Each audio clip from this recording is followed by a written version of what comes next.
किंतु आज आम ओडिया भाव में ये आज आम गर्वित हवा दरकार। 1936 मसीह आम भाषा भित्तिक स्वतंत्र राज्य प्रतिष्ठा करा को गोटे स्वतंत्र मान्यता दे पारे जेहेतु ओडिशा हूँ भाषा भित्तिक प्रथम राज्य एवं ता पूर्व को आम जदि जा जो भाषा आंदोलन में मातृभाषा को सुरक्षित रखा दिगरे आम आज जो जगह ठिया सी राज्यर जो राजा थे प्रातः स्मरणीय सी होती कृपामय देव बहु अवदान था बहु गुरुत्वपूर्ण भूमिका था कहीं रंभार जो उत्कल सम्मेलन प्रथम बैठक था से राजा जाते सिलेक्ट करते ये आम गोटे गर्वर कथा जे कृपामय देव जो राजा थे जिते चारिड़े तेलुगु और इंग्रेजी भाषार प्रचलन था कचेरी प्रथम कर सी ओडिया भाषा सी प्रचलन करते जड़े गुणग्राही राजा भाव में ओडिया साहित्य को यथेष्ट अवदान रही जो प्रथम छापा कारखाना ये सी बसई दिगपहंडी एवं जो गंजाम गुणदर्पण नामक प्रथम साप्ताहिक ओडिया खबर कागज प्रकाश पाई एवं समसामयिक भाव में जिते खलिकोट हरिहर मर्दराज संपादन प्रजाबंधु पत्रिका प्रकाशित होता तार दायित्व नहीं आमर नीलमणि विद्यारत्न एवं आमर गंजाम गुणदर्पण दायित्व नहीं पंडित तर्क पंचानन किंतु जिते खलिकोट हरिहर मर्दराज देहांत पर ब्रिटिश सरकार प्रजाबंधु पत्रिका बंद करदे से कृपामय देव नीलमणि विद्यारत्न को दिगपहंडी डकाई आनी गंजाम गुणदर्पण संपादन भार दायित्व हस्तांतर कर तेणु आमर भाषा प्रति आमर जो पूर्व सूरी मैंने रही राजा महाराजा मैंने रही यथेष्ट अवदान आज तो आम काव्यकार मैंने जो मैंने कविता लिखिं उच्च हाँपाई कहते भाषा उच्च पर आगे मातृभाषा मातृभाषा मातृभूमि ममता जाते मुझे लोक बुझी ना मत जो प्रथम बाबूलाल निमंत्रण कले से कहले भाईना कवि सूर्य संपर्क में पिला किसीटा कहे कहीं पिला कवि सूर्य संपर्क में विशेष किसी धारणा ना मु कहले ठीक अच्छे जेहेतु कवि सूर्य होती प्रकृत में बड़ख मंदिर कहीं समग्र विश्व साहित्य आम जब देखा कवि सूर्य होती सबु साहित्यकों मध्य जड़े सूर्य जो लेखा था से किशोर चंद्रानंद चंपू हो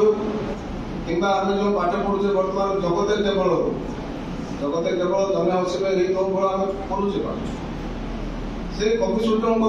निकट को मुझुची जहाँ को नहीं बर्तमान केतक स्थान बद सृष्टि करो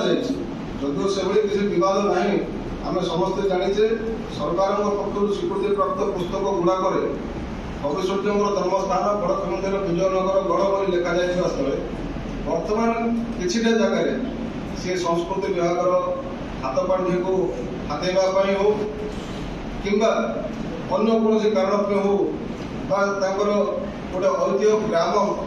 करने किसी जो फंड आसूसी हाथेवा हो मुझे दिख को जी ना मु केवल ये कहबी जे कवि सूर्य होती बड़ख मंदिर कहीं आम कवि सूर्य जदि मूल को जी बलभद्र रथ बाहर पुरी ताहले बोध हुए मोर वक्तव्यटा मुझे समय मागी 11:30 भितर मुझे बहुत काम अच्छे बोध हुए आज अपराह पर्यटन सरना तेणु मुझे आरंभ करें अंततः कवि ये जाना दरकार जे कवि सूर्य बलदेव रथंकर बाबा उज्ज्वल रथ कि बाबा श्रीनिवास रथ से पर्यटन अंततः जाना दरकार से श्रीनिवास रथ होती जड़े मणिपुरिया शासक ब्राह्मण जहाँकि बर्तमान आम बाणपुर जो माँ भगवती देवी मंदिर अवस्थान रही सी निकट में मणिपुर गोटे जगह था मणिपुर शासन जहाँकि आम श्रीनिवास रथ रथ ସବୁ ଯେଉଁମାନେ ଥିଲେ ସେମାନେ ଆସିଲା ପରେ ସେ ସମ୍ପତ୍ତି ସବୁ ବିକ୍ରି କଲା ପରେ ତାଙ୍କର ଚାଷୀମାନଙ୍କୁ ବର୍ତ୍ତମାନ ତାକୁ ପାଳସାହି, ଗୁଗୁଲରେ ମଧ୍ୟ ସର୍ଚ୍ଚ କରିପାରିବ, ପାଳସାହି ବୋଲି ଗୋଟେ ଜାଗା ଅଛି, ଯାହା ବର୍ତ୍ତମାନ ପାଳସାହି ଅଛି, କିନ୍ତୁ ଆଗରୁ ତାହା ମଣିପୁର ଶାସନ ଥିଲା। ସେଇଠୁ ଆସିଥିଲେ ଶ୍ରୀନିବାସ ରଥ ଏବଂ ବଡ଼ଖେମୁଣ୍ଡି ରଜାଙ୍କର ସେ ଜଣେ ସଭାପଣ୍ଡିତ ଭାବରେ ସେ ସ୍ଥାନ ଗ୍ରହଣ କରିଥିଲେ। କିନ୍ତୁ ସେ ନିଃସନ୍ତାନ ଥିବା ହେତୁ ସେ କ'ଣ କଲେ,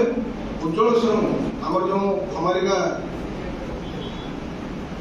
ଯେଉଁ ମନ୍ଦିର ଆମର ଆରାଧ୍ୟ ମହାଦେବ ରହିଛନ୍ତି ଉଜ୍ଜଳେଶ୍ୱର, ସେ ଉଜ୍ଜଳେଶ୍ୱରଙ୍କ ନିକଟରେ ସେ ପ୍ରାୟଶ୍ଚିତ କଲେ, ସେ ତାଙ୍କର ପୂଜା ଅର୍ଚ୍ଚନା କଲେ। ଯାହାରି ଫଳରେ ତାଙ୍କର ଗୋଟେ ସନ୍ତାନ ଜନ୍ମ ହେଲା, ସେ ହେଉଛନ୍ତି ଉଜ୍ଜଳ ରଥ। ଉଜ୍ଜଳେଶ୍ୱରଙ୍କୁ ପୂଜା କରି ପାଇଥିବାରୁ ତାଙ୍କ ନାମ ସେ ରଖିଥିଲେ ଉଜ୍ଜଳ ରଥ, ଯିଏ ହେଉଛନ୍ତି ଆମର କବିସୂର୍ଯ୍ୟ ବଳଦେବ ରଥଙ୍କର ବାପା। ସେ ଉଜ୍ଜଳ ରଥ ହେଉଛନ୍ତି ତତ୍କାଳୀନ ରଜାଙ୍କର ଜଣେ ସଭାକବି ଏବଂ ତାଙ୍କର ପାଣ୍ଡିତ୍ୟ ଯୋଗୁଁ, ତାଙ୍କର ଚିକିତ୍ସା ବିଜ୍ଞାନ ଯୋଗୁଁ, ତାଙ୍କର ସାହିତ୍ୟ ଯୋଗୁଁ, କାହିଁକିନା ସିଏ ବି ବିଭିନ୍ନ ଚମ୍ପ ଲେଖିଥିଲେ, ବିଭିନ୍ନ ପ୍ରକାର କାବ୍ୟ କବିତା ରଚନା କରିଥିଲେ, ତେଣୁ ତାଙ୍କୁ କବିରାଜ ବ୍ରହ୍ମା ଉପାଧିରେ ମଧ୍ୟ ରଜା ଘୋଷିତ କରିଥିଲେ। ତେଣୁ ସିଏ ହେଉଛନ୍ତି ଉଜ୍ଜଳ ରଥ। ଉଜ୍ଜଳ ରଥଙ୍କର ତୃତୀୟ ସନ୍ତାନ ହେଉଛନ୍ତି କବିସୂର୍ଯ୍ୟ ବଳଦେବ ରଥ। ତାଙ୍କର ବଡ଼ ପୁଅ ହେଉଛନ୍ତି ହରିହର ରଥ ଏବଂ ତାଙ୍କର ତାପରେ ଗୋଟେ ଝିଅ ଥିଲେ, ତାଙ୍କ ନାଁ ହେଉଛି ସୁଲକ୍ଷଣା ଦେବୀ ଏବଂ ଇଏ ହେଉଛନ୍ତି କବିସୂର୍ଯ୍ୟ ବଳଦେବ ରଥ। ଏବଂ ବଳଦେବ ରଥ ବାଲ୍ୟକାଳରୁ ସେ ବଡ଼ଖେମୁଣ୍ଡିର ବିଜୟନଗର ଗଡ଼ରେ ଥିଲେ। 10 ବର୍ଷ ବୟସରେ ଆମେ ଯେଉଁମାନେ ବ୍ରାହ୍ମଣ ପିଲା ରହୁଛେ, ଯେମିତି ଆମର ବ୍ରତ ପ୍ରଣୟନ କାର୍ଯ୍ୟ ଯେମିତି କରାଯାଉଛି, ଠିକ୍ ସେମିତି ତାଙ୍କର ମଧ୍ୟ ବ୍ରତ ପ୍ରଣୟନ କାର୍ଯ୍ୟ କରାଗଲା। ଏବଂ 10 ବର୍ଷ ଭିତରେ ଯେହେତୁ ଉଜ୍ଜଳ ରଥ ଜଣେ ପଣ୍ଡିତ ଥିଲେ, ବିଭିନ୍ନ କାବ୍ୟ ଶାସ୍ତ୍ରରେ ସେ ପାରଙ୍ଗମ ଥିଲେ, ତାଙ୍କଠୁ ସେ ବହୁତ ଶିକ୍ଷା ଗ୍ରହଣ କରିଥିଲେ, ଯାହାଫଳରେ ତାଙ୍କର ଚାରିତ୍ରିକ ସଂସ୍କାର ଏବଂ ପାଣ୍ଡିତ୍ୟ ସେ ସବୁଗୁଡ଼ାକ କବିସୂର୍ଯ୍ୟଙ୍କ ନିକଟରେ ଭରପୁର ହୋଇ ରହିଥିଲା। କିନ୍ତୁ ଦୁର୍ଭାଗ୍ୟକୁ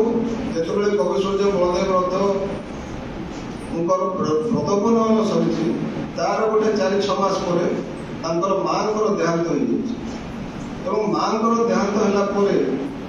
ତାଙ୍କର ଅଜା ତ୍ରିପୁରାରୀ ହୋତା, ସେ